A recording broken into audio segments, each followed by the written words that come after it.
In today's video, I'm challenging myself to make a custom building for my tiny Lego city to take to the biggest Lego convention in the world. Unfortunately, I only have 2 days before we leave, and I've never even displayed at a Lego convention before. Since I don't know what I'm doing and I have a pretty serious time crunch, I've decided to take parts and pieces from this Lego City Fire Brigade set to make a 16x16 version of the Sardine factory that is in the back. Typically, I like to take sets and shrink them down, and you can see that in my last 5 videos that are linked down below. But this time, I want to try what is considered a more typical mock, my own creation. Let's hop into it. To start, let's look at the original set and see what elements I want to incorporate. One of the coolest parts is the giant sardine can at the top. I also really like the sign that says Sardine Factory, the poster for the missing cat, the tank of top secret sauce, and the detailing at the ornamental parapet.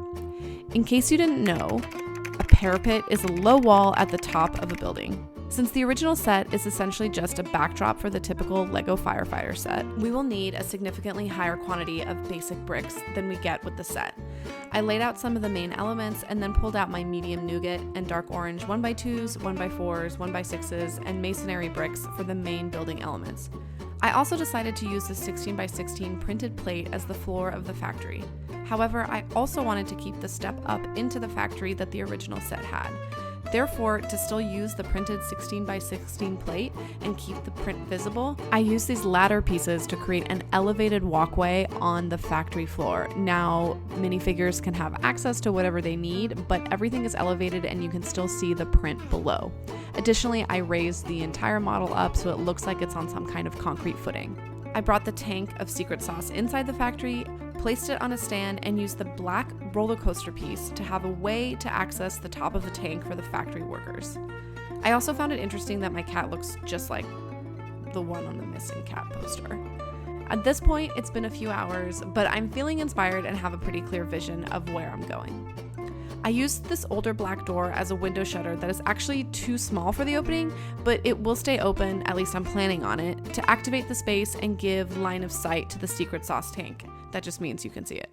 In regards to the windows, it felt appropriate to try to imitate large industrial cast iron windows that you can see in areas like the meatpacking district in New York. To create this depth, I built a double wall at the windows and used these arch windows and the medium nougat arches to create movement on a somewhat simple design. How many times can I say create and arches? I debated between tan and black windows for a moment, but ended with black. Now I was feeling pretty confident in the aesthetic, and this is everything I was going for. Unfortunately, it was getting late, and we honestly had about 5 hours left before we had to leave for the airport, and I still hadn't even packed. I put my head down, made the second floor very basic, and used tiles and jumper plates to make the second floor and roof easily removable, similar to modulars.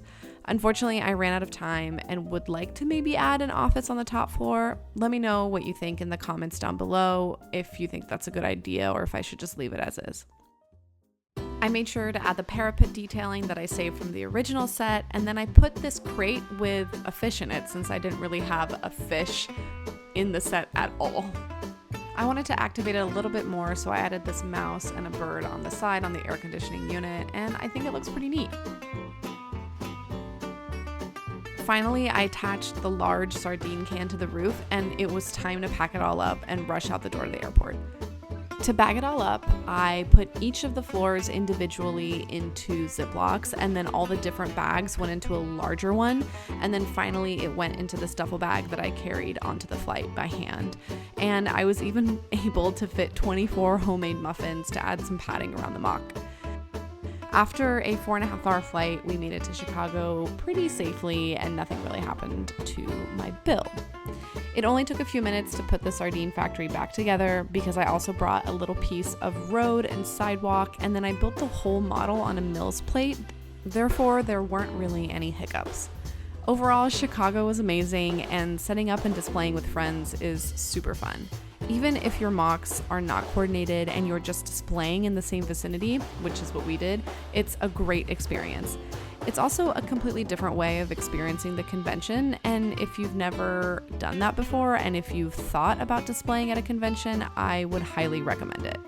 Personally, I want to directly thank every single person who shared the Sardine Factory on socials. It really meant a lot to me.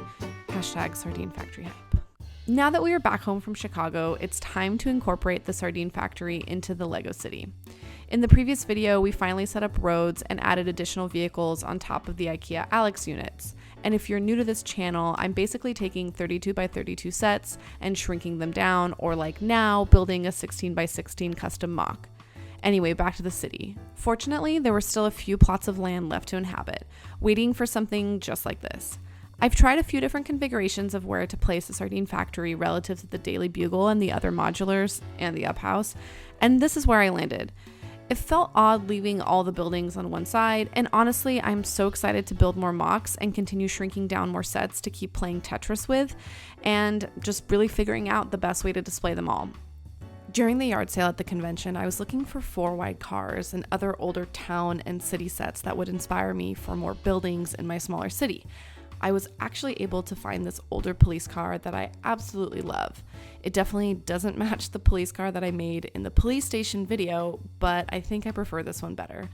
Anyway, guys, let me know what you think. If you like the Sardine factory, if you like that I'm doing a mock and something a little bit custom. A few of you did say that I shouldn't just be shrinking sets. And let me know what I should do next. Anyway, guys, I hope you have a great one. Don't forget to subscribe, and I'll see you in my next video. Bye-bye.